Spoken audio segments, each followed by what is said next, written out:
ये मेरे पास एक नेविगेशन मेन्यू है, एकदम सिंपल। इसमें लोगो नहीं है, सिर्फ नेविगेशन मेन्यू है। इसमें हमारे पास आपको अबाउट अस, CSR, इनके नीचे जो बॉर्डर दिख रहा है वो हमने सूडो क्लास की मदद से लगाया है। स्ट्रक्चर एकदम सिंपल है, यूजुअल स्ट्रक्चर।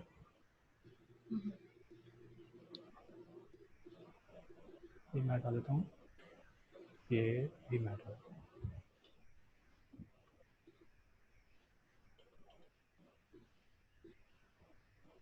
अभी ये ऐसा दिख रहा है, प्लेन। अब इस चीज़ को थोड़ा स्पाइस अप हम कर सकते हैं, थोड़ा और अट्रैक्टिव दिखा सकते हैं। क्या किया हमने, एंकर पे हमने सूडो क्लास लगाई आफ्टर, यानी एंकर के बाद हम कुछ दिखाना चाहते हैं। बिफोर और आफ्टर में कंटेंट प्रॉपर्टी का होना ज़रूरी है, बिना उसके तो कुछ भी नहीं चलता है। चाहे आपको आफ्टर में मुझे कुछ लिखना नहीं है, मुझे बॉर्डर लगानी है, बट स्टिल कंटेंट प्रॉपर्टी का होना ज़रूरी है, और उसमें ब्लैंक हम रख देंगे। ब्राउज़र में भी आउटपुट में कोई डिफरेंस नहीं आएगा। मुझे क्या देना है, मुझे एंकर के नीचे एक बॉर्डर लगानी है, 2 पिक्सल उसकी मैं विड्थ दूंगा, सॉलिड रहेगा, और रेड कलर हम उस पर लगा देते हैं। अगर सिर्फ इतना लिख के मैं ब्राउज़र में जाके आउटपुट देता हूँ तो आपको राइट साइड में एक पट्टी दिखाई दे रही है। मुझे हालांकि ये नीचे चाहिए। कोई एलिमेंट जिस जगह पे आ रहा है उस जगह से हटा के हमें दूसरी जगह पे, अपनी मनचाही जगह पे रखना है। पोजीशन प्रॉपर्टी की डेफिनेशन में यही लिखा था हमने कि when we want to place an element at where we want it, where at a place of our choosing. Vertical आ रहा है, इसको मुझे हॉरिजॉन्टल करना है, नीचे करना है, इसलिए मैंने इस पे लगाया पोजीशन। इनर एलिमेंट्स पे हम हमेशा पोजीशन लगा देते हैं एब्सोल्यूट, और पोजीशन का कायदा ये है, अगर इनर एलिमेंट को या चाइल्ड एलिमेंट को आपने एब्सोल्यूट दिया है, मैंने आफ्टर सूडो क्लास को एब्सोल्यूट दिया है, इसका पेरेंट एंकर ही होगा, क्योंकि ये एलिमेंट HTML में तो मौजूद ही नहीं है, सूडो है। इसका पेरेंट li नहीं होगा, इसका पेरेंट nav नहीं होगा। जिस पे आपने लगाई थी एंकर पे आफ्टर क्लास लगाई थी, तो पेरेंट एंकर है। एब्सोल्यूट पोजीशन का कायदा ये है कि पेरेंट को आप हमेशा लगाएं रिलेटिव। ब्राउजर में क्या चेंज आता है वो देखते हैं एक बार। चेंज ये आया कि बस वो एक डॉट बन गया है। अगर मैं इंस्पेक्ट एलिमेंट ओपन करूं, देखिए इंस्पेक्ट एलिमेंट में बिफोर आफ्टर सूडो क्लास ऐसे दिख जाती है अपने को। वो 4x4 का डॉट आ गया है। वो 4x4 क्या है, हॉरिजॉन्टल 2 और हॉरिजॉन्टल 2 पिक्सल का बॉर्डर, वर्टिकल 2 पिक्सल का बॉर्डर, बस 4 और 4 का वो आ गया है। वो मतलब हॉरिजॉन्टल में लेफ्ट और राइट की बॉर्डर 2 और 2, वर्टिकल में लेफ्ट और राइट की बॉर्डर 2 और 2। हालांकि हमें ये चाहिए नीचे और बहुत बड़ा चाहिए। चूंकि मुझे इसको नीचे लेके जाना है, मैंने कहा बॉटम से आप इसको 0 पिक्सल का धक्का दें, यानी कोई धक्का ना दें। जब मैंने ये किया, ब्राउजर में गया, रिफ्रेश किया, तो वो नीचे पहुंच गया। बॉटम 0, बॉटम किसका, अपने पेरेंट एंकर का। एंकर का बॉटम अगर आप देखें, जो एरिया हाईलाइटेड है वो नीचे है, जो नीचे वाली पट्टी है ब्लू कलर की, वहां पे वो पहुंच गया मेरा डॉट। इस साइड नहीं, मैं चाहता हूं अबाउट के ए के नीचे से स्टार्ट हो, तो इसलिए मैंने कहा लेफ्ट से आप उसे 0 पिक्सल का धक्का दीजिए, यानी कुछ धक्का मत दीजिए, वहां से उसे शुरू कर दीजिए, तो वो यहाँ पहुंच गया। हालांकि मुझे डॉट नहीं, पूरी लाइन चाहिए। मैंने उस पर दिया विड्थ। अब बात आती है विड्थ कितनी। अब अगर आप देखेंगे अबाउट अस जो एंकर है, इसकी विड्थ इतनी है, ज़्यादा है, और CSR की विड्थ कम है क्योंकि कंटेंट कम है। देखिए वो 100 थी, ये 57 है, ऑलमोस्ट हाफ है। अब हर एंकर के लिए अलग अलग विड्थ देने से अच्छा है, मैंने कहा width 100%। Percent is always a relative term. After को अगर मैं दे रहा हूँ विड्थ 100%, तो अपने पेरेंट की विड्थ लेगा, यानी कि एंकर की विड्थ लेगा। कहने का मतलब ये है अबाउट अस की जितनी विड्थ है, अबाउट अस के नीचे वाला आफ्टर उतना लेगा, CSR के नीचे CSR, पोर्टफोलियो नीचे वाला पोर्टफोलियो की ही विड्थ लेगा। अब कॉन्टैक्ट सबसे बड़ा है तो ज़्यादा विड्थ लेगा, 109 कुछ आ रहा है। विड्थ 100% से फायदा ये होगा, जितना एंकर है उतना ही उसके नीचे का आफ्टर टैग आ जाएगा, और इस प्रकार कुछ लाइन बन जाती है।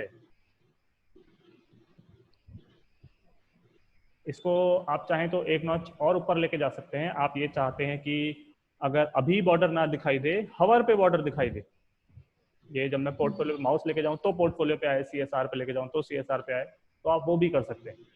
उसमें 2 सूडो क्लासेस एक साथ लगाते हैं हम। ध्यान से देखिएगा मैं क्या कर रहा हूँ। nav li a आफ्टर, मैंने कंटेंट ऐसे ही रखा, पोजीशन, बॉर्डर, लेफ्ट 0, टॉप 0, ये सब ऐसे ही सर रखा। एक एक क्वेश्चन, ये कंटेंट क्या है? बिफोर और आफ्टर सूडो क्लासेस जो थे, सूडो क्लासेस तो अपन ने हाँ बहुत हाँ। सारे पढ़े थे, nth ऑफ टाइप वगैरह वगैरह, उनका पर्पस बनाने का अलग था, लेकिन बिफोर आफ्टर का पर्पस जो था बनाने का वो कुछ और था। बिफोर और आफ्टर अच्छा सूडो क्लास थे बिफोर किसी कंटेंट से पहले कुछ, किसी टैग से पहले कुछ लिखने के लिए, आफ्टर उस टैग के ओके। बाद में कुछ लिखने के लिए। जो लिखना होता था वो हम कंटेंट में डाल देते। इस केस में मैं बिफोर कुछ लिख नहीं रहा हूं, बॉर्डर बना रहा हूं। लिखने से मेरा मतलब है कंटेंट, टेक्स्ट। यहाँ हम कोई टेक्स्ट नहीं डाल रहे, अबाउट अस से पहले, अबाउट अस के बाद में टेक्स्ट नहीं डाल रहे, हम तो एक बॉर्डर डाल रहे हैं। बट अगर बिफोर आफ्टर में कंटेंट प्रॉपर्टी नहीं होती तो ये बाकी का कुछ चलता ही नहीं है। अगर मैं कंटेंट हटा दूं तो वो एकदम ही गायब हो जाएगा।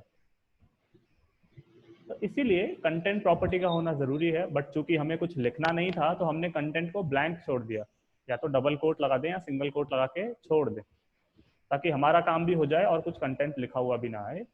तो वो इस प्रकार से, इसलिए कंटेंट प्रॉपर्टी का होना जरूरी है, बट उसको आप ब्लैंक छोड़ दें कि कुछ लिखना नहीं है, कुछ बनाना है हमें।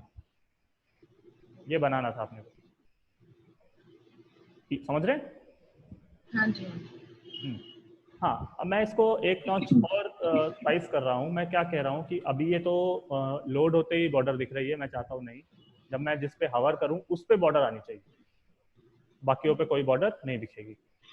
तो इसके लिए क्या करें? नैव की एल के ए पे मैंने कहा जब माउस लेकर जाऊंगा वो सूडो क्लास होती है हवर।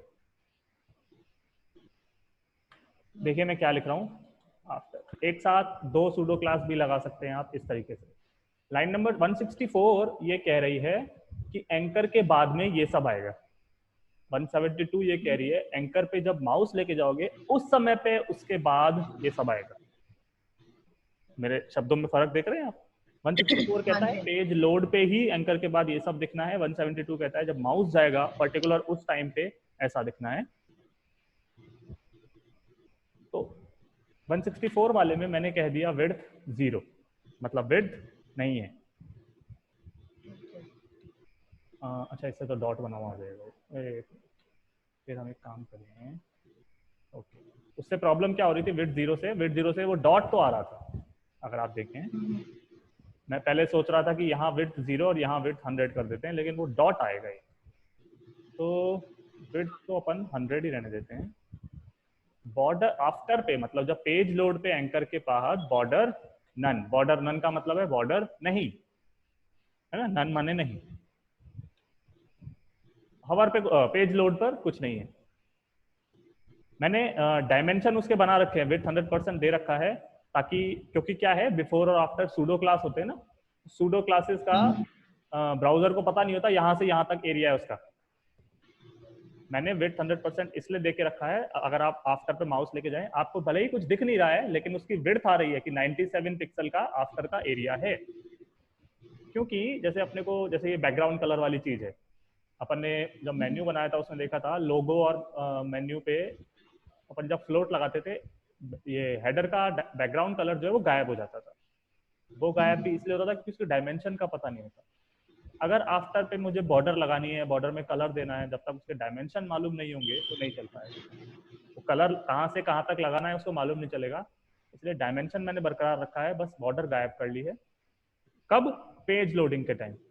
फिर मैं ये कहता हूँ जब माउस जाएगा उस पर्टिकुलर एंकर पे उस समय पे उसका जो बॉर्डर है वो जो ऊपर पहले लिखा हुआ था 2px सॉलिड रेड वो हो जाएगा। देखते हैं, अभी कोई बॉर्डर नहीं है बिकॉज बॉर्डर नन।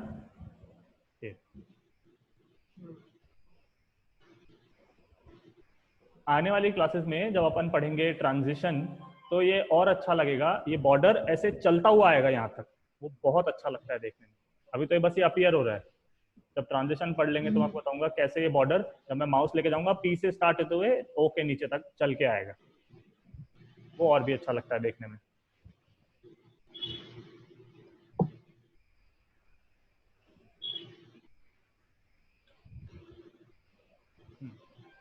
तो दो छोटी छोटी प्रॉपर्टीज मैं आपको बता देता हूँ। टेक्स्ट शैडो नाम है एक का, बॉक्स शैडो नाम है एक का।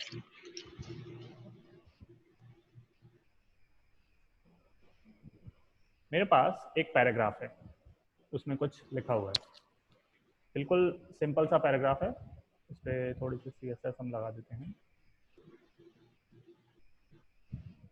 अभी टेक्स्ट शैडो नहीं, अभी बॉक्स शैडो नहीं।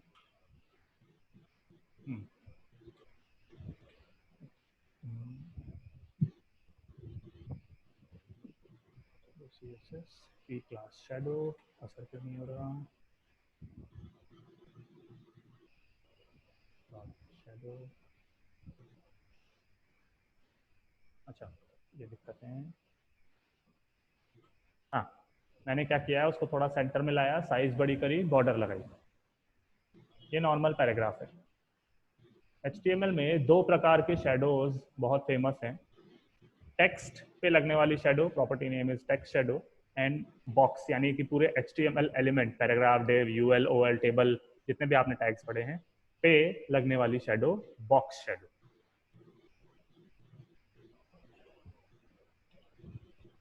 टेक्स्ट शैडो से शुरुआत कर रहा हूँ। एक बार मैं लगा के बताता हूँ, फिर मैं एक्सप्लेन करता हूँ कि ये क्या है। 3px लगाते हैं हम ब्लू।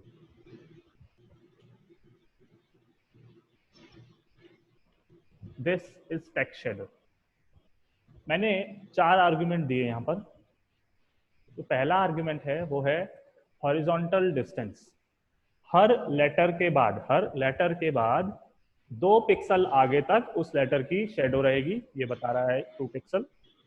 दूसरा आर्गुमेंट है वर्टिकल डिस्टेंस, ये ऊपर लिखा हुआ है सारा, लाइन नंबर 212 पे। दूसरा आर्गुमेंट इज वर्टिकल डिस्टेंस की हर लेटर के नीचे तक 4 पिक्सल तक उसकी शेडो रहेगी। वैसे तो इन 2 आर्गुमेंट से भी टेक्स्ट शेडो लग जाती है, मतलब 4 आर्गुमेंट इन टोटल ले सकता है। नेसेसरी जो है वो 2 हैं कि horizontal distance and vertical distance, ये आ रहा है। हालांकि ये जो लग रहा है ये तो डबल टेक्स्ट हो गया, ये शेडो नहीं है। इसमें वो क्या रहा है, हर लेटर के 2 पिक्सल आगे तक उसकी शेडो है। देखिए अगर मैं 2 पिक्सल को बढ़ाता हूँ तो वो शेडो राइट मूव करेगी कुछ इस प्रकार से। हालांकि ये शेडो नहीं, ऐसा लगता है टेक्स्ट डबल है, क्योंकि शेडो तो धुंधली होती है, थोड़ी ब्लर होती है, शेडो ऐसी नहीं होती। ये आर्ग्यूमेंट्स माइनस में भी जा सकते हैं। अगर हॉरिजॉन्टल आप माइनस में लेके जाओगे तो वो लेफ्ट साइड जाता रहेगा। वर्टिकल भी माइनस में जा सकता है। पॉजिटिव में लेके जाएंगे तो नीचे जाएगा, लेकिन अगर नेगेटिव में लेके जाएंगे तो ऊपर भी जा सकता है।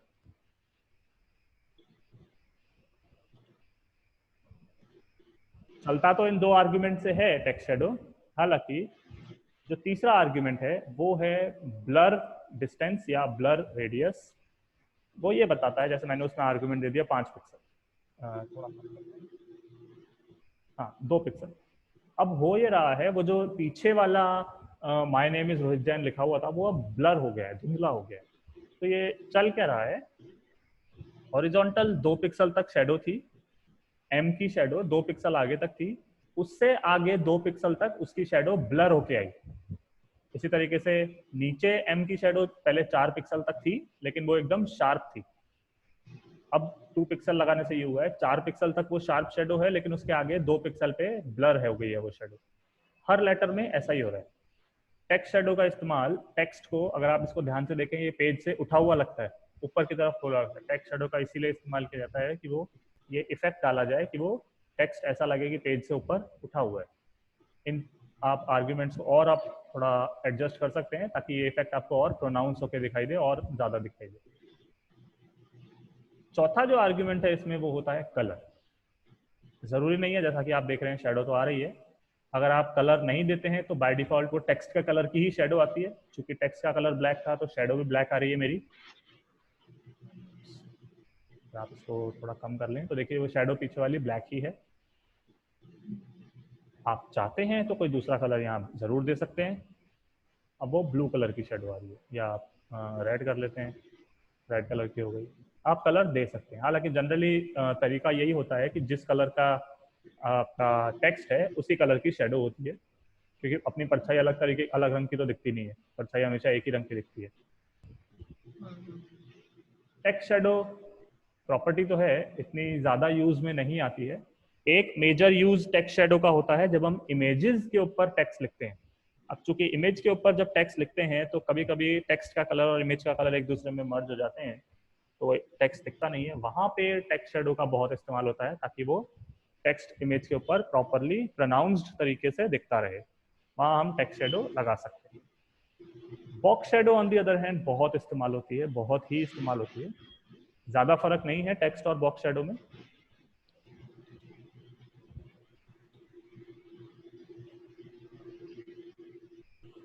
टेक्स्ट शेडो जहां हर एक लेटर पे लग रही थी, बॉक्स शेडो इस पूरे पैराग्राफ पे लगेगी। शुरुआत के दो आर्गुमेंट वही सेम है। हॉरिजॉन्टल डिस्टेंस की पूरे डिब्बे के राइट साइड तक 3 पिक्सल तक उसकी शेडो आएगी और नीचे 5 पिक्सल तक उसकी शेडो आएगी। ये दो आर्गुमेंट ही नेसेसरी हैं, इनसे काम हो जाता है। अगर आप देखें, अभी ऐसा लग रहा है डिब्बा, ये डिब्बे के 3 पिक्सल राइट तक शेडो है और 5 पिक्सल बॉटम में शेडो है। कलर मैंने नहीं दिया, अगेन टेक्स्ट का कलर इसने उठा लिया। इसमें भी तीसरा आर्गुमेंट जो है वो है ब्लर की, धुंधली शेडो दिखानी है। अभी तो वो पीछे कलर लग रहा है एकदम ब्लैक चटक कलर। शेडोज कभी भी एकदम ऐसे चटक कलर में नहीं होती है। आप अगर आर्ग्यूमेंट दे दें तो अब क्या हुआ है, हुआ वही है। 3 पिक्सल हॉरिजॉन्टल तक पहले भी थी, अब उसके आगे 3 पिक्सल की धुंधली शेडो है। 5 पिक्सल पहले थी तो अब उसके आगे 3 पिक्सल की धुंधली शेडो है। टेक्स्ट बॉक्स शेडो लगाने का एक जो सबसे बड़ा इफेक्ट है वो वही है कि वो बॉक्स पूरा का पूरा पेज से ऊपर होता हुआ दिखाई देता है, कि वो पेज से बाहर है, ऊपर है। 3D effect kind of. Text shadow और बॉक्स शेडो में एक जो फर्क है वो है नंबर ऑफ आर्ग्यूमेंट्स का। यहाँ अगर आप देखें, मैंने 4 ही आर्ग्यूमेंट लिखे थे कि horizontal distance, vertical distance, blur and colour. यहाँ है horizontal distance, vertical distance, blur, spread और कलर। स्प्रेड क्या है? अगर आप ध्यान से देखेंगे, बॉक्स शेडो दो ही डायरेक्शंस में आ रही है, राइट एंड बॉटम, ऊपर दोनों पे नहीं है। अगर आप चाहते हैं वो लगाना तो वो चौथा जो आर्ग्यूमेंट है स्प्रेड, वही करता है। बाय डिफॉल्ट उसकी वैल्यू 0 होती है। अगर मैं 1 पिक्सल भी दे देता हूँ, एक पे तो पता ही नहीं चलेगा। मैंने 5 पिक्सल दिया, अब आप देखेंगे थोड़ी सी ऊपर और थोड़ी सी राइट लेफ्ट में भी शेडो आ रही है। हाँ, हालांकि ये है वो जो 5 है वो नीचे भी ऐड हो जाता है, तो अपने को इनको फिर एडजस्ट करना पड़ता है इन आर्ग्यूमेंट्स को। अब आप देखेंगे चारों साइड में करीब करीब बराबर है।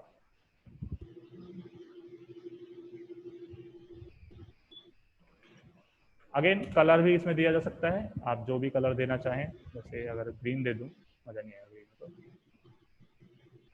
पिंक कलर की शेडो मैंने लगा दी इस पे। इस प्रकार से बॉक्स शेडो काम करता है। फर्क सिर्फ इतना सा है, वो जो स्प्रेड है। 5 आर्ग्यूमेंट है बॉक्स शेडो में, टेक्स्ट शेडो मैक्सिमम 4 ही आर्ग्यूमेंट लेता है। टेक्स्ट शेडो प्रैक्टिकली ज़्यादा इस्तेमाल नहीं होता है, बॉक्स शेडो हालांकि बहुत इस्तेमाल होता है। टेक्स्ट शेडो इमेजेस पे जो टेक्स्ट है वहाँ ज़्यादा इस्तेमाल होता है। ये क्लियर है छोटी छोटी प्रॉपर्टीज? हाँ जी, हाँ जी।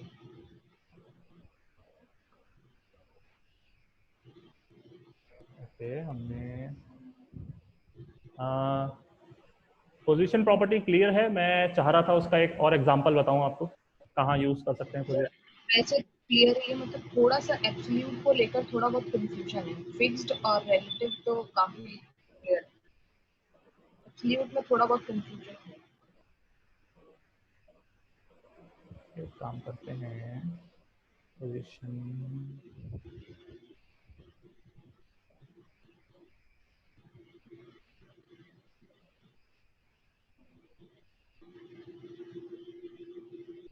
चलो, एब्सोल्यूट के लिए मैं आपको एक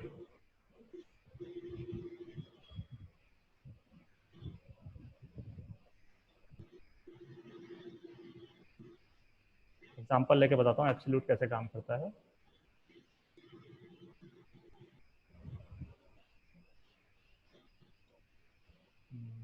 हाँ, ऐसे पैराग्राफ भी लगे रहे तो कोई दिक्कत नहीं है। मतलब ये तो समझ में आ गया कि हाँ ये बॉडी ओरिजिन से भी स्टार्ट होती है, अगर उस पे प्रीवियस मतलब उसका जो पेरेंट है उस पे कोई पोजीशन नहीं लगी हो तो। हम्म। तो और क्या नहीं समझ में आया? पोजीशन से भी स्टार्ट होती है, वो थोड़ा सा जब करते हैं ना तो थोड़ा सा कंफ्यूजन हो जाता है जब। क्या किस प्रकार का एग्जाम्पल किया आपने? मैं वही बनाने की कोशिश करता हूँ, वो बताऊंगा।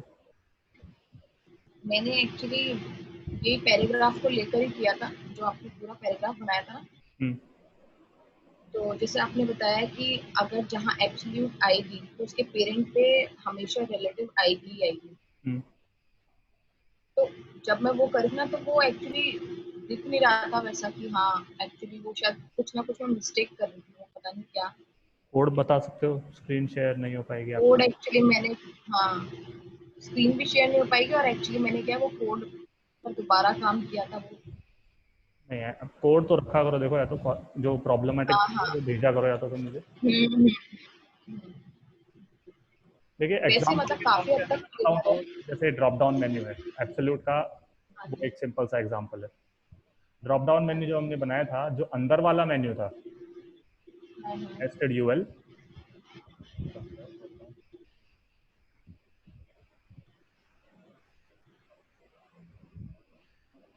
इसको हमने एब्सोल्यूट दिया था। वो इस एब्सोल्यूट किसको देते हैं? जब हमें कोई चीज को, कोई एलिमेंट को किसी दूसरे एलिमेंट के रिलेशन में चलाना होता है। अब ये वाला जो सब था, ये वाला जो यूएल है, ये इस एल आई के रिलेशन में चलेगा। मतलब अगर ये एल आई अपनी दूसरी एल आई से दूर हो जाती है या पास हो जाती है, तो ये वाला जो यूएल है इसको अकॉर्डिंगली शिफ्ट होना पड़ेगा। क्यों? क्योंकि ड्रॉप डाउन तो कोर्सेज के नीचे से ही दिखाई दे तो अच्छा लगता है ना। कोर्सेज का ड्रॉप डाउन कोर्सेज हाँ के जी। नीचे आना चाहिए, वो पोर्टफोलियो के नीचे तो आएगा नहीं। तो ऐसे जब केस होते हैं, जब कोई एलिमेंट दूसरे एलिमेंट की पोजीशन पे डिपेंडेंट हो, तो वो जो डिपेंडेंट एलिमेंट है उस पर हमेशा एब्सोल्यूट लगेगी। अब मैंने कहा कि ये डिपेंडेंट है एल आई पे। मतलब अगर एल आई कहीं, फोर्सेज वाली एल आई अगर कहीं मूव होती है, आप उसे या तो पैडिंग अप्लाई करते हैं या मार्जिन अप्लाई करते हैं, तो वो खिसक जाएगी अपनी जगह से। आप चाहते हैं ड्रॉप डाउन भी उसके अकॉर्डिंग खिसके, तो ये कॉम्बिनेशन बिठाने के लिए या ये दोनों को बाइंड करने के लिए हम पेरेंट पे फिर रिलेटिव लगाते हैं। इससे क्या होता है, वो बाइंड बाइंड हो जाते हैं दोनों की। कोर्सेज जहां खिसकेगा, सब अंदर वाला यूएल उसके साथ साथ वहां खिसकेगा। या रिलेटिव पोजीशन एलिमेंट जहां खिसकेगा, एब्सोल्युटली पोजीशन एलिमेंट उसके साथ साथ खिसकेगा। ये बाइंडिंग हमें दिखानी होती है, क्योंकि अगर कोर्सेज के ड्रॉप डाउन कोर्सेज के नीचे नहीं आएगा तो वो सारा बात ही खत्म हो जाएगी। ऐसी जगहों पे लगता है एब्सोल्यूट जहां डिपेंडेंसी हो, और फिर जिस पे डिपेंडेंट है वो जो पेरेंट है उस पे लगता है रिलेटिव। एक और मैं आपको एग्जांपल करके बताने वाला था, शायद उससे क्लियर हो जाएगा। ऐसे बनाते हैं कुछ, ये तो ये ठीक है। हमने एक लेआउट वाला बनाया था ना, उसमें क्लियर।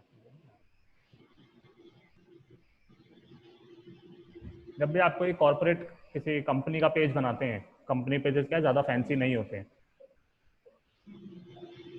उनमें बस कंटेंट होना चाहिए, प्रोफेशनल लगने चाहिए, वैसा कुछ।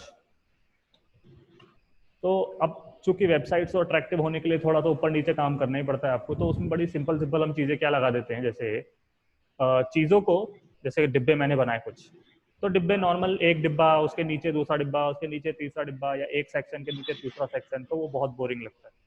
तो बोरिंग चीज़ों को थोड़ा सा स्पाइस करने के लिए हम करते क्या हैं, चीज़ों को एक दूसरे के आधा आधा ऊपर नीचे कर देते हैं, आधा ओवरलैपिंग कर देते हैं, वही बस अच्छी लगने लग जाती है। मैं आपको एक एग्जांपल बना के बताता हूँ। कंटेंट के अंदर हमें क्या क्या चाहिए, एक मैं अगर बना दूँ बैनर में, तो बस CSS से वो लग जाएगी। ठीक है। एक मैं आपको बनाऊँ सर्विसेज, यस।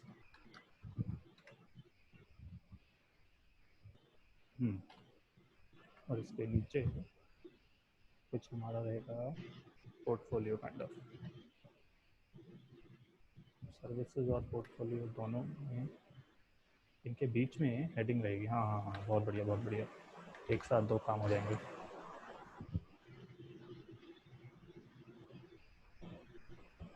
अंदर ही ठीक है। H1 पैरालैक्स सर्विसेज हो गया, पोर्टफोलियो, ठीक है। करते तो सिंपली हम CSS से हमने लगाई बैकग्राउंड इमेज,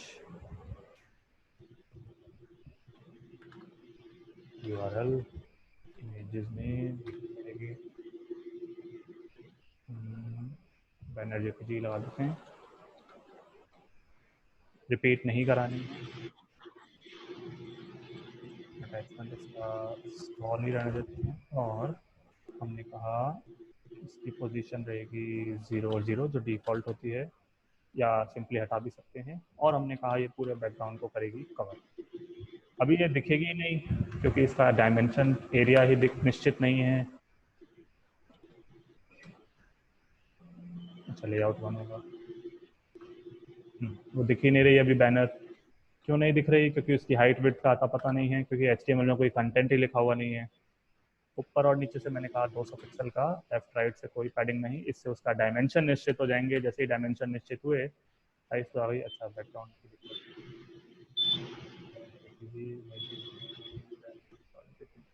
क्या दिक्कत है?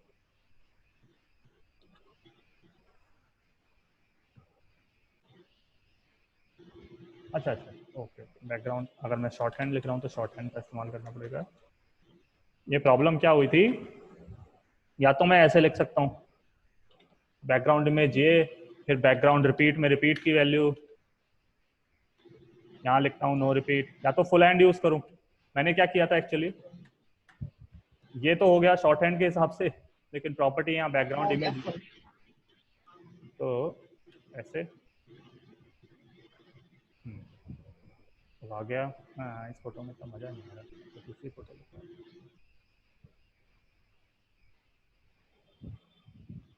हाँ, ये अच्छी है, BG_1JPG।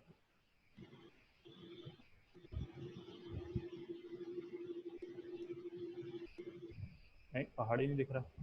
अच्छा चलो, अब एक चीज़ और बताऊँ आपको, ये जो फोटो थी ना एक्चुअली,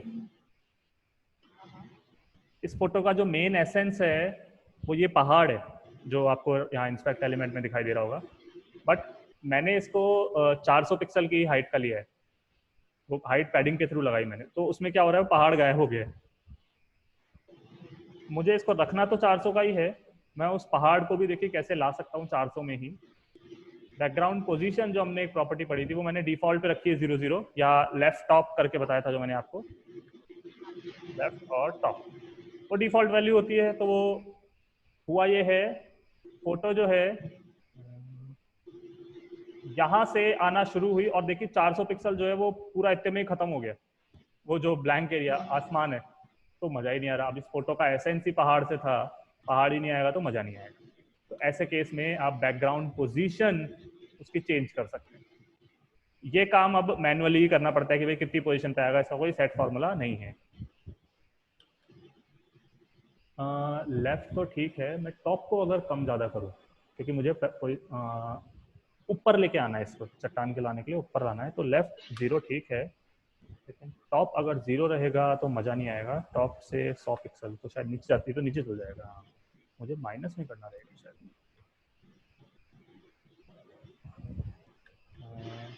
-100 PX लगता था क्या? हाँ, PX लगता है। अगर आप देख पा रहे हैं तो पहाड़ की चोट टिप आ गई है, दिख रही है क्या आपको? तो अब इसको अपने को एडजस्ट करना पड़ेगा, कितना है उसकी कोई वो नहीं है, ये तो मैनुअली हिट एंड ट्राई से ही आता है। नाइस, 250 300 ठीक रहेगा बस। तो मुझे ये पहाड़ चाहिए था, क्योंकि बिना इसके फिर इस फोटो का कोई मतलब नहीं था। तो ये समझ रहे हैं बैकग्राउंड कैसे एडजस्ट करना पड़ता है।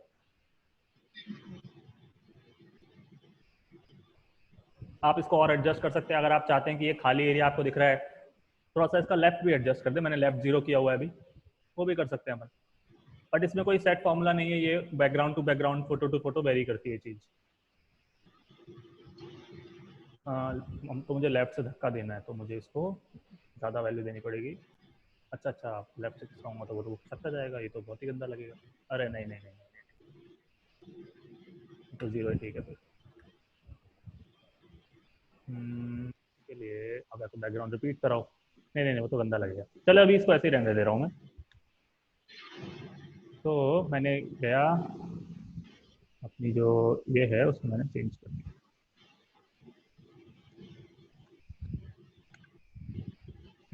खैर मुद्दे की चीज ये नहीं थी। हाँ, अब इसके ऊपर मैं टेक्स्ट लिख रहा हूँ यहाँ पे। फोटो के ऊपर टेक्स्ट कैसे आता है वो देखिएगा। ये जो डिवाइड बैनर था इसमें HTML में अभी तक कुछ नहीं था, बैकग्राउंड से फोटो लगाई गई थी। अब इसके अंदर मैंने डाल दिया एक एक्सक्लूड, कुछ भी लिखा मैंने। अब बाय डिफॉल्ट तो वो देखिए यहाँ आ रहा है, मुझे चाहिए सेंटर में इसका साइज वाइज बड़ी चाहिए। अच्छा, बात ये यहाँ क्यों आया, टॉप पे क्यों नहीं आया? क्या आप बता सकते हैं मुझे? बाय डिफॉल्ट टॉप पे आना चाहिए था ये अपने सेक्शन के, यहाँ पे क्यों आया? ये लेफ्ट बाय डिफॉल्ट लेफ्ट में आया है, तो डिफॉल्ट वैल्यू इसकी लेफ्ट की होगी। डिफॉल्ट वैल्यू तो लेफ्ट होती है, लेकिन लेफ्ट और टॉप डिफॉल्ट वैल्यू होती है। जैसे ये सर्विसेज है, हाँ हाँ हाँ। ये सेक्शन के लेफ्ट और टॉप में आए जहाँ से सेक्शन शुरू हो रहा है। माई पोर्टफोलियो वाला जो बैनर वाला सेक्शन है यहाँ से शुरू हो रहा है, तो माई पोर्टफोलियो ऊपर क्यों नहीं है? उसका जवाब ये जो आपको डार्क पर्पल एरिया दिखाई दे रहा है ना, वो है। मैंने ये जो बैनर वाली डिव थी इस पे ये जो इतना हाइट लगाई है, ये पैडिंग से लगाई है। अगर आप देखें तो इस पे ऊपर और नीचे ये जो पर्पल एरिया आपको डार्क पर्पल एरिया दिखाई दे रहा है वो पैडिंग है। पैडिंग क्या होता है? पैडिंग होता है किसी भी डिव का, किसी भी एलिमेंट का कंटेंट और उसकी बॉर्डर के बीच का डिस्टेंस। अगर इस डिव आईडी बैनर पे ऊपर 200 पिक्सल की पैडिंग है, यानी कि इसके अंदर आने वाला कंटेंट अपनी बॉर्डर से 200 पिक्सल दूर रहेगा, वही हो रहा है। आप समझ रहे हैं क्या मेरी बात?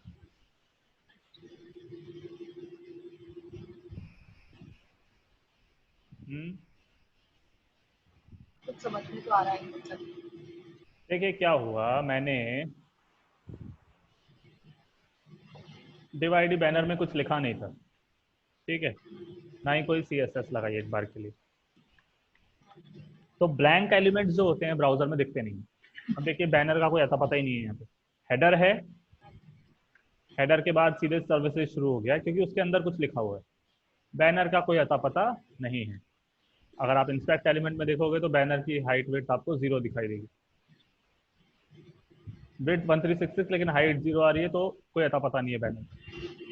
अगर अभी आप बैनर पे बैकग्राउंड कलर लगाने की कोशिश करोगे, बैकग्राउंड इमेज लगाने की कोशिश करोगे तो कुछ नहीं आएगा। मैंने ब्लैक कलर दिया, नथिंग हैपनिंग। मैं अगर इमेज भी दे दूं,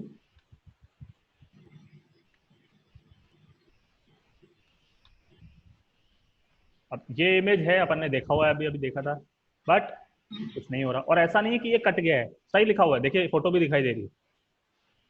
ऐसा इसलिए हो रहा है क्योंकि इस डिव का डायमेंशन नहीं पता ब्राउजर को। हाइट 0 है, दोनों में से एक भी एलिमेंट 0 होता है तो वो ब्राउजर में शो नहीं होती चीज। तो अब या तो मैं इसको हाइट दे सकता हूँ इस डिव को, क्योंकि हाइट नहीं आ रही ना मेरे पास। आप दे सकते हैं, हाइट से भी काम हो सकता है, हाइट से भी काम हो जाएगा। देखिए वो फोटो तो दिखाई देने लगी है आपको। बट एक चीज मैं आपको फ्यूचर के लिए भी सलाह दूंगा, जहां जरूरी ना हो हाइट का इस्तेमाल ना करें। लेकिन अगर हाइट का इस्तेमाल नहीं करूंगा तो फिर दिखेगा नहीं मामला। तो इसलिए मैंने लगाई थी पैडिंग। मैंने कहा मुझे इसको 400 हाइट देनी थी, तो मैंने 400 का आधा किया 200, ऊपर से 200 पिक्सल की पैडिंग, नीचे से 200 पिक्सल की पैडिंग, यानी 200 प्लस 200 400। इस पूरे डिव का डायमेंशन हो गया। ऊपर और नीचे से 200, लेफ्ट और राइट से कुछ नहीं। तो अब जब आप इसे माउस लेके जाएंगे, इसको मैं अगर ऐसे करके दिखाऊँ, थोड़ा नीचे कर लूँ। ये जो डार्क पर्पल एरिया दिखाई दे रहा है आपको, ये उसकी पैडिंग है, ऊपर और नीचे से 200 पिक्सल, 200 और 200, इसलिए उसका एरिया आपको 400 दिखाई देगा। अब अगर मैं इसके अंदर कोई टेक्स्ट लिख दूंगा, तो देखिए पैडिंग का कायदा ये होता है कि टेक्स्ट कितना दूर है अपनी बॉर्डर से। ऊपर और नीचे अगर आपने 200 पिक्सल की पैडिंग लगाई है तो वो टेक्स्ट ऊपर और नीचे से 200 पिक्सल दूर रहेगा। तो वही हो रहा था बस, क्योंकि लेफ्ट और राइट में तो वो पैडिंग नहीं सेंटर है। में आ जाएगा उसके। सेंटर में नहीं आएगा, सेंटर में जब आता जब लेफ्ट और राइट की पैडिंग भी 200 होती, मैंने लेफ्ट और राइट में 0 दिए। हॉरिजॉन्टली सेंटर में नहीं आएगा, वर्टिकली सेंटर में आ जाएगा। हाँ, वर्टिकली उसके सेंटर में आ गया यहाँ पे। अगर मैं इसको लेफ्ट राइट से भी पैडिंग देता तो वो यहाँ पे आ सकता था।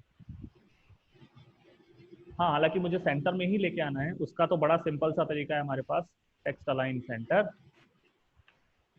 वर्टिकली तो पहले भी आ रहा था, हॉरिजॉन्टली भी अब सेंटर में आ गया। यहाँ मैं इसकी हाइट वेट बढ़ा के इस पे फॉन्ट वॉन्ट लगा सकता हूँ। हाइट नहीं, सॉरी, फॉन्ट साइज। बैनर के अंदर आने वाला H2 फॉन्ट साइज, H2 का डिफॉल्ट फॉन्ट साइज 26 या 28 होता है, मुझे बहुत कम लग रहा है, तो मैंने उसको दे दिया 50 px। फॉन्ट फैमिली ले आएंगे बाहर से, अदर, ये लेके आना पड़ेगा। गूगल से फॉन्ट लेना अपन ने देखा हुआ है शायद, fonts.google.com पे गए। अब मुझे मैरीवेदर चाहिए तो मैरीवेदर सर्च कर लेंगे। चलो,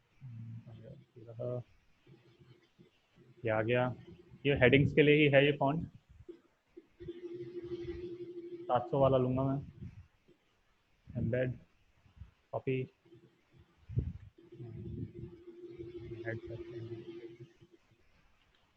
ये हो गया।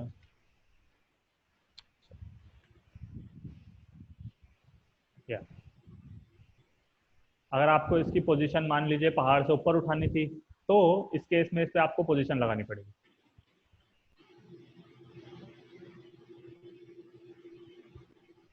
हाँ, चलिए मैं आपको इसको पोजीशन लगा के बताता हूँ। मुझे इसको पहाड़ की चोटी से ऊपर उठाना है थोड़ा सा, तो उसके लिए मैंने इस H2 पे लगाया पोजीशन एब्सोल्यूट। एब्सोल्यूट क्यों लगाया मैंने? क्योंकि मैंने देखा कि ये तो इनर एलिमेंट है, किसी डिव वगैरह के अंदर आ रहा है, तो चाइल्ड पे जनरली हम एब्सोल्यूट से ही शुरुआत करते हैं। अगर काम नहीं बैठता, हालांकि 70% 80% केस में काम बैठता है, इन केस काम नहीं बैठता तो हम उसकी पोजीशन चेंज करते हैं। तो मैंने शुरुआत तो एब्सोल्यूट से करी। अब मुझे क्या करना, हाँ इधर क्यों आ गया ये, अच्छा पोजीशन लगा दी तो जाएगा ही। तो अब देखिए पोजीशन लगाते ही एक तो ये लेफ्ट में चला गया, ये तो गड़बड़ मामला हो गया। मुझे इसको सेंटर में भी लेके आना है, मुझे इस पे और थोड़ा चट्टान से ऊपर भी लेके आना है। देखिए यहाँ मैं अच्छा होता है, हाँ देखिए यहाँ पे पोजीशन ने टेक्स्ट अलाइन को ओवरराइड कर दिया है। टेक्स्ट अलाइन सेंटर के हिसाब से H2 को सेंटर में आना चाहिए था, लेकिन प्रायोरिटी पोजीशन प्रॉपर्टी की बड़ी है। पोजीशन प्रॉपर्टी बहुत प्रॉपर्टीज से बड़ी प्रॉपर्टी है CSS में। तो उसने टेक्स्ट अलाइन को कहा तू हट, मैं तो लेफ्ट में ही आऊंगा। अब मुझे इसको सेंटर में लेके आना है, मुझे इसको वो लगाना है, तो टॉप बॉटम लेफ्ट राइट का खेल है। मैंने इसको कहा 40% लेफ्ट से धक्का लगाओ, ऑलमोस्ट सेंटर में आ गया। मुझे इसको ऊपर लेके जाना है। अब अगर मैं इसको कहता हूँ टॉप 20% से,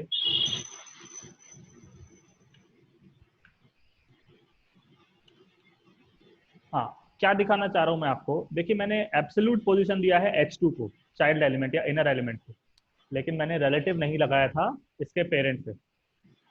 तो अब नुकसान मेरे को ये होगा, अगर मैं टॉप को थोड़ा और कम भी करता हूँ ना, तो ये बैनर को तोड़ के बाहर निकल जाएगा। अगर आप देखें, तैयारी तो कर ली है इसने बैनर को तोड़ के बाहर जाने की।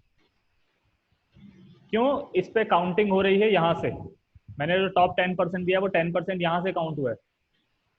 मुझे चाहिए था बैनर बैनर के अंदर से काउंट हो, क्योंकि ये बैनर के अंदर का पार्ट है। इसीलिए ऐसे केसेस में ये लगाया जाता है ताकि ये इससे बाइंड हो जाए, मतलब टॉप बॉटम लेफ्ट राइट जो है वो इसके हिसाब से चले। अब अगर बैनर की पैडिंग मान लीजिए कम हो जाती है, तो ये माई पोर्टफोलियो अपने आप उस हिसाब से एडजस्ट कर लेगा कि दोनों बाइंड हैं एक दूसरे के साथ। जब मैंने पोजीशन ये उस बैनर से 10% लेगा। यस, अब ये इस पॉइंट से 10% लेगा, जो कि अभी इस पॉइंट से ले रहा है। नीचे आ गया क्यों? क्योंकि यहाँ से 10% इतना ही होता है, जबकि यहाँ से 10% यहाँ तक होता था। बात समझ रहे मेरी? अब अगर ऐसा होता है कि बैनर की बाद में मान लीजिए मुझे लगा बाद में जाके पैडिंग कम करनी है, तो भी ये अपने आप को उस हिसाब से एडजस्ट कर लेगा। टॉप से 10% 20% जो मैं दूंगा उतना ही लेगा। 10 तो हालांकि नहीं है, मुझे तो सेंटर में करना है, तो 20 शायद ठीक रहेगा। अब ये हिट एंड ट्राई करना पड़ता है कि 20 सही है या 40 सही है, इस पर कोई सेट फॉर्मूला नहीं है। 30 ठीक है, ये हो गया। और अपन एडजस्ट इसको कर सकते हैं। इसीलिए एब्सोल्यूट जब आती है तो रिलेटिव लगाना बहुत ज़्यादा जरूरी है पेरेंट में। एक और एग्जांपल मैं आपको लेके बता रहा हूँ।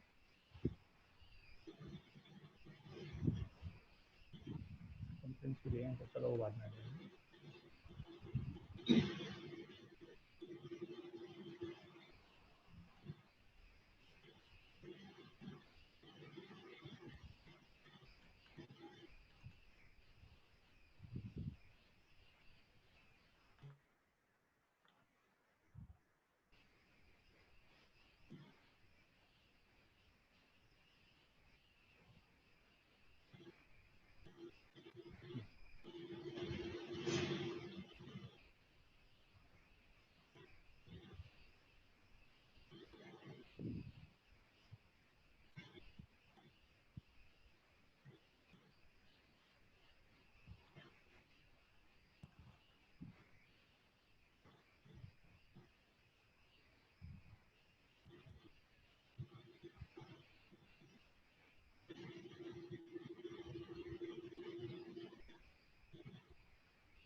ये मैंने कुछ बनाया, इसको मैं फटाफट से स्टाइल लगा देता हूँ।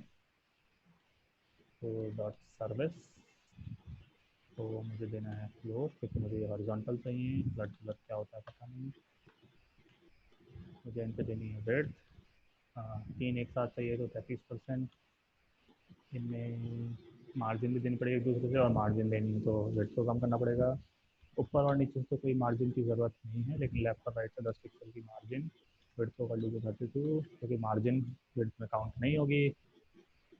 इन पे मुझे लगानी है border, 1px solid greyish border. इनके अंदर बॉर्डर से कंटेंट दूर रहना चाहिए 10 पिक्सल का।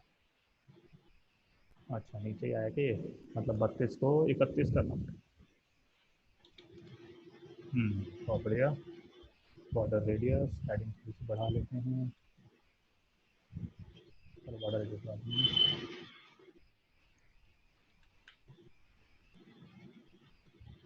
तो ना बैकग्राउंड कलर भी लगाएं इसके अंदर।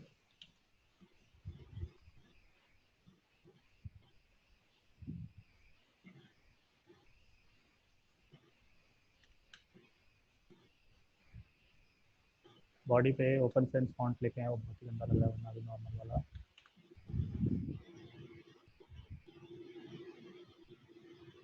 रेगुलर 400 वाला चाहिए। Select the style, bed, copy, HTML में जाइए, इसके नीचे लगा सकते हैं, कोई दिक्कत नहीं होगी। एंड पूरी की पूरी बॉडी पे कुछ नहीं है अभी तक, लगा देते हैं। 2 फॉन्ट एक साथ लग सकते हैं? यस, 4 भी लग सकते हैं लगने को तो। कोशिश करें 2 से ज़्यादा ना लगाएं, क्योंकि हर फॉन्ट अपने साथ 60-70 लाइन की CSS लेके आता है। जितने आप फॉन्ट लगाएंगे उतनी लाइन्स ऑफ कोड आपका बढ़ता जाएगा। तो लगा तो सकते हैं। मैं कोशिश ये करता हूँ हेडिंग्स के लिए एक, और फिर बाकी फॉन्ट, बाकी बॉडी के लिए एक फॉन्ट। मैंने हेडिंग पे जैसे माई पोर्टफोलियो पे इस पर मैरीवेदर लगा दिया है, और बाकी बॉडी पे एक फॉन्ट है। चलो मैं एक काम करता हूँ, सारी ही हेडिंग्स पे फॉन्ट मैरीवेदर कर देता हूँ, बाकी बॉडी पे फॉन्ट जो है वो ओपन सेंस रहेगा। ये मैंने क्या कहा, H1 साथ साथ H2 H3 H4 H5 H6 सब पर सेम प्रॉपर्टी एक साथ लग जाएगी, कि सबकी फॉन्ट फैमिली जो है वो रहेगी मैरीवेदर। इसको बोलते हैं ग्रुपिंग। मैंने 6 HTML एलिमेंट को एक साथ ग्रुप करके उनपे सेम स्टाइल लगा दिया। तो अब सारे हेडिंग्स की फॉन्ट ये सर्विस, सर्विस 1 का, और बाकी फॉन्ट के ओपन सेंस। ठीक है, ये हो गया, ये हो गया। अच्छा, ये पोर्टफोलियो यहाँ पे नीचे गैप आना चाहिए था, वो गैप पे नहीं आ रहा। फ्लोट के साथ दिक्कतें जो आती हैं वो हो गई हैं। सेक्शन एडी कंटेंट, सर्विसेज का एरिया गायब हो गया, डायमेंशन गायब हो गया। पोर्टफोलियो पे अब हमें लगाना पड़ेगा सर्विस की फ्लोट की उल्टी प्रॉपर्टी, जो कि है क्लियर पोर्टफोलियो क्लियर पोर्ट। जैसे ही ये किया हमने, अभी सर्विसेज का डायमेंशन इतना, जबकि सर्विसेज को कायदे से होना चाहिए था यहाँ तक, जो कि है नहीं। पोर्टफोलियो यहाँ दिख रहा है, जबकि वो सर्विस का हिस्सा है जो पोर्टफोलियो अपने अंदर लिए बैठा है। जैसे ही मैंने रिफ्रेश किया, हाँ अब सर अभी भी नहीं आएगा। अच्छा, पोर्टफोलियो तो हालांकि अब नीचे हो गया है। सर्विसेज के अंदर, अच्छा सर्विस इन तीनों पे फ्लोट है, सर्विस कंटेनर पे भी फ्लोट या ओवरफ्लो देना पड़ेगा, देन सर्विसेज पे लगेगा फ्लोट। तो सर्विसेज पर भी फ्लोट है, साथ साथ विड्थ पूरी।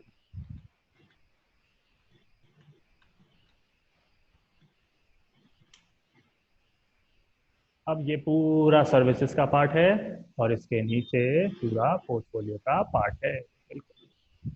ये चीज करनी थी मुझे। ये जो हेडिंग्स है इनको मैं और मज़ेदार बनाऊंगा। हमने इन पे हेडिंग्स पे क्लास लगा रखी है पैरेलैक्स। आप देखिए मज़ेदार चीज़ तो अब आएगी। ओके, अच्छा मैंने सर्विस पे हेडिंग लगा दी, तो फिर एक एचटीएमएल में चेंज कर रहा हूँ मैं। ये जो हेडिंग है H1, अभी ये सर्विस डिव के अंदर है, मैं इसको काट लिया, यहाँ से कट कर लिया और इसको सर्विस डिव के बाहर निकाल लिया, इंडिपेंडेंट बना दिया इसको। सिमिलरली ये जो हेडिंग है पोर्टफोलियो, इसको मैंने पोर्टफोलियो डिव से बाहर निकाल लिया, इंडिपेंडेंट बना दिया।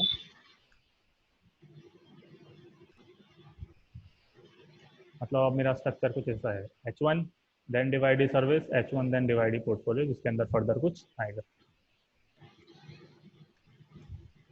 हाँ, क्यों बनाया है वो अभी समझ में आ जाएगा। H1 ID पैरेलैक्स नहीं करते हैं, चलिए मजा आएगा।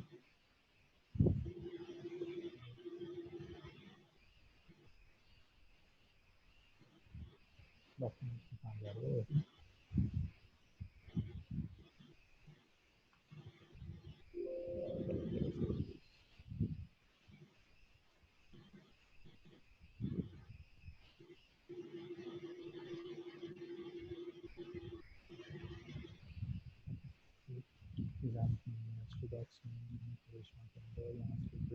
Already exist, yes.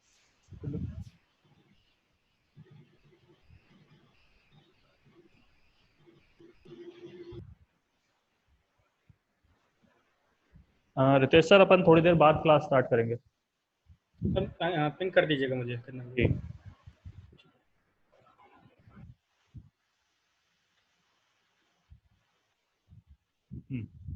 क्या कर रहा था मैं? हाँ,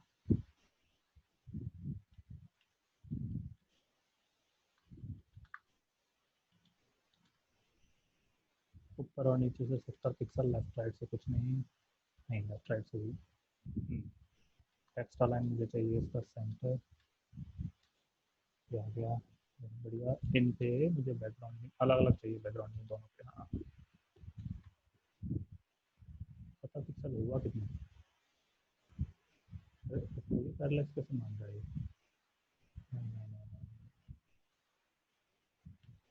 क्लियर बोथ। हाँ, ये इतनी सी पैरेलैक्स हुई, बड़ी है। 70 से मज़ा नहीं आएगा, 100। यहाँ 70 इसकी बहुत बढ़िया।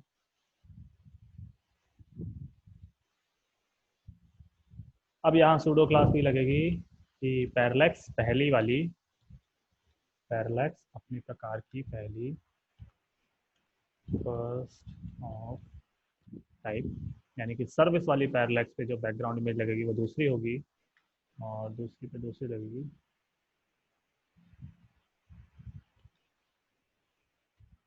बैकग्राउंड से लगाते हैं URL, इमेजेस में फोटो तो देखनी पड़ेगी कौन सी है।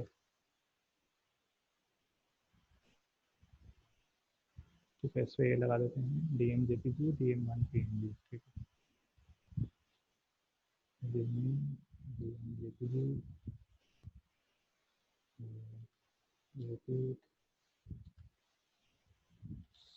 हाँ हाँ हाँ, टेक्स्ट,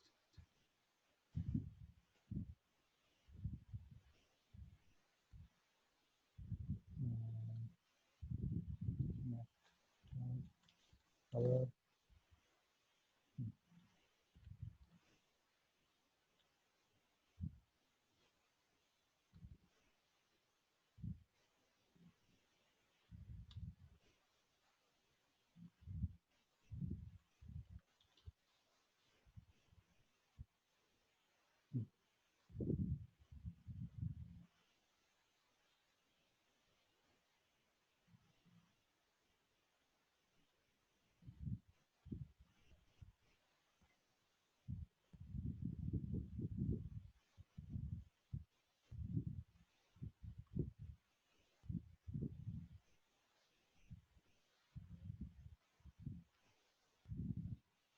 देखिए मैंने यहाँ पे क्या किया है करिश्मा,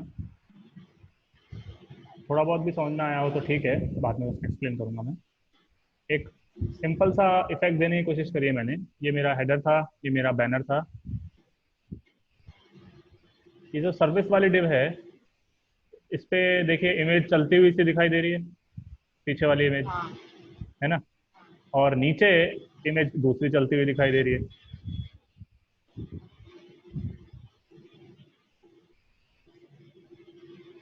माय पोर्टफोलियो के पीछे जो इमेज है उस पे ऐसा इफेक्ट नहीं हो रहा है ना। स्टिक। वो स्टिक है सॉरी। सर्विस के पीछे वाली और पोर्टफोलियो के पीछे वाली में फर्क है। ये सारा खेल है बैकग्राउंड पोजीशन का। माय पोर्टफोलियो के पीछे जो बैकग्राउंड है वो मैंने स्क्रॉल किया है, जो डिफॉल्ट होता है। लेकिन बाकी दोनों जो हैं उन पे बैकग्राउंड है फिक्स। सारा खेल। पोजीशन लगाई थी आपने फिक्स। नहीं, पोजीशन फिक्स नहीं लगाई है, बैकग्राउंड पोजीशन फिक्स करी है। पोजीशन और बैकग्राउंड पोजीशन में बहुत फर्क है। अपने सीएसएस की दूसरी क्लास में या पहली क्लास में प्रॉपर्टी पढ़ी थी बैकग्राउंड हाँ पोजीशन, हाँ। वो है। और सर ये क्लियर बोर्ड क्या है? फ्लोट के टाइम पे पढ़ाया था, एक बार याद करो थोड़ा फिर बताता हूँ। ब्लैक की शेडो क्लियर बोर्ड देखते हैं। थोड़ा सा। अरे मजा नहीं आ रहा।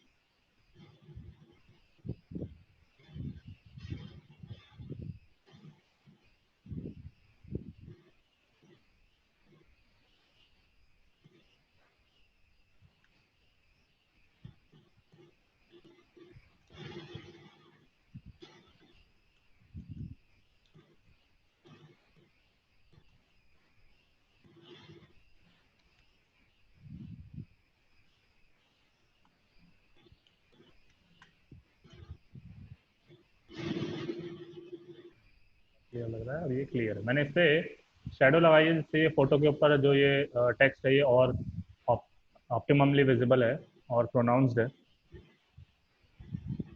हाँ, आप कह रहे हैं क्लियर बहुत नहीं ध्यान। देखिए क्लियर फ्लोट का जस्ट ऑपोजिट होता है।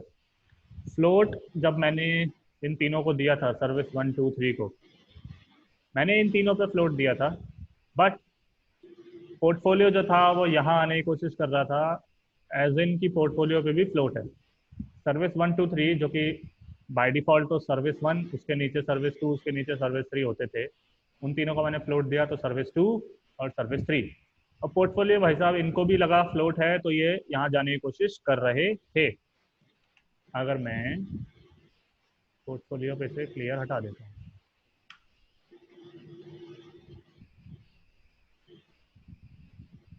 अच्छा अब तो क्लियर लगा रखा है ना इस पे। एक सेकंड, पैरालैक्स पे से भी क्लियर हटाना पड़ेगा। प्रॉब्लम देख रहे हो क्या हो रही है? ये जो इमेज थी ना, ये मैंने पोर्टफोलियो के पीछे लगाई थी।